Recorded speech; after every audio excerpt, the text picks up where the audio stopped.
ఇక ఇది ఇట్లుంటే ఆ వేణుస్వామి ఆయన ఏమంటాడు 2025లో ముఖ్యమంత్రికి ముప్పు ఉన్నది అని చెప్తున్నాడు. 2025లో వేణుస్వామి గారు చెప్తున్నాడు. ఎన్నో చూసినా నేను పొద్దుగాలని ఎవరు పంపే రాకు. 2025లో ఇరు రాష్ట్రాల్లో ఒక ముఖ్యమంత్రికి ముప్పు ఉందట.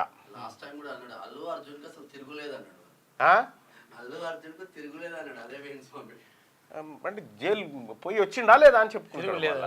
అయితే విషయం ఏంటంటే వేణుస్వామి గారు 2025లో ఈ రాష్ట్ర ముఖ్యమంత్రికో ఆ రాష్ట్ర ముఖ్యమంత్రికో ముప్పు ఉందని చెప్పినావు. ఈ ఇద్దరిట్లో ఎవరో ఒకరు చెప్పలేవా నువ్వు? ఏ ముఖ్యమంత్రి అనేది క్లారిటీ ఇవ్వలేవా?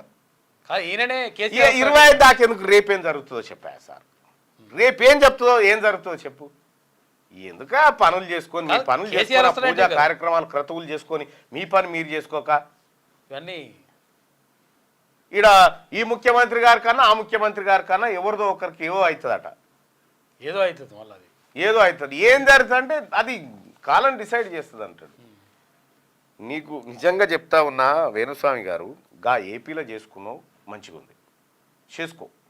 ఎవరు మెప్పు కోసమే జగన్మోహన్ రెడ్డి తిరుగులేదన్నావు, ఇంకేమో చేసినావు అంత ఆగమాగమైన కేసీఆర్ మళ్ళా ముఖ్యమంత్రి డైరెక్ట్ కేటీఆర్ సీఎం అని చెప్పి డైరెక్ట్ కేటీఆర్ సీఎం అని చెప్పి చెప్పాడు.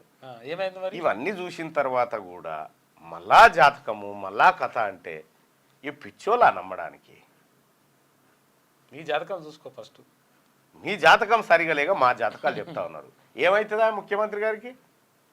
ఇరు రాష్ట్రాలు ఇటు చంద్రబాబు గారి కన్నా అటు రేవంత్ రెడ్డి గారి కన్నా ఏదన్నా ఒకటి అవుతుంది. ఈయన చెప్తాడు మూడు పిల్లలు విడిపోతారు, మళ్ళీ కొత్త కాదు మళ్ళీ ఈ నాగచైతన్యది కొత్త పిల్ల వాళ్ళు కూడా విడిపోతారని చెప్తుండు. ఇటువంటి లంగ మాటలు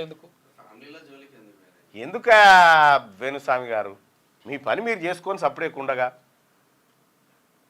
గౌరవం కావాలంటే ఎవరన్నా ఎవరు గౌరవిస్తారు దాన్ని తీసుకోవాలి. కానీ ఈ రామ్ గోపాల్ వర్మ గారికి వేణుస్వామికి ఏమైనా తేడా ఉందా? రామ్ గోపాల్ వర్మ తెలివి కలవాడు.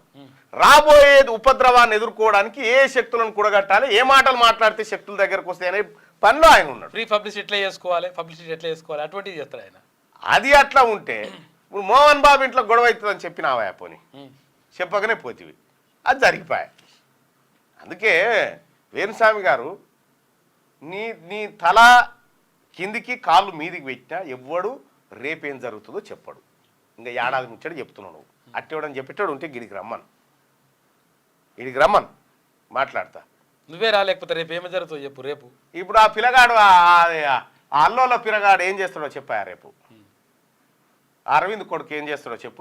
రేపు ఏం చేస్తాడో చెప్పు. 25 ఇడిచిపెట్టు. ఏడమోపాయి రా అంత లాలోలు మోపాయి అన్న. విద్యుత్ సంస్థలు 20,000 మంది ఆర్టిజన్స్కి బ్రిటిష్ పాలన రూల్స్, మిగతా కార్మికులకు ఏపీఎస్సీబీ సంస్థలో 2 రూల్స్ ఉన్నాయని చెప్పి చెప్తా ఉన్నారు. మురళి అన్న మీరు ఇచ్చినటువంటి ఆ కాగితం తీసుకొని పోయి రిప్రజెంటేషన్ తీసుకొని పోయి డిప్యూటీ సీఎం బట్టి విక్రమార్క గారికి అందజేయడం జరిగింది. దయచేసి మార్నింగ్ న్యూస్ చూస్తున్నటువంటి మిత్రులారా ఈ లైక్ బటన్ని క్లిక్ చేయండి, అలాగే షేర్ చేయండి. ఇక క్యూ న్యూస్ ఛానల్లో పనిచేయటకు అనుభవం గల సీనియర్ వీడియో ఎడిటర్స్ కావాలను సంప్రదించవలసిన నెంబర్ 8688926084. qnewsads@gmail.com ను సంప్రదించండి. లైక్ చేయండి.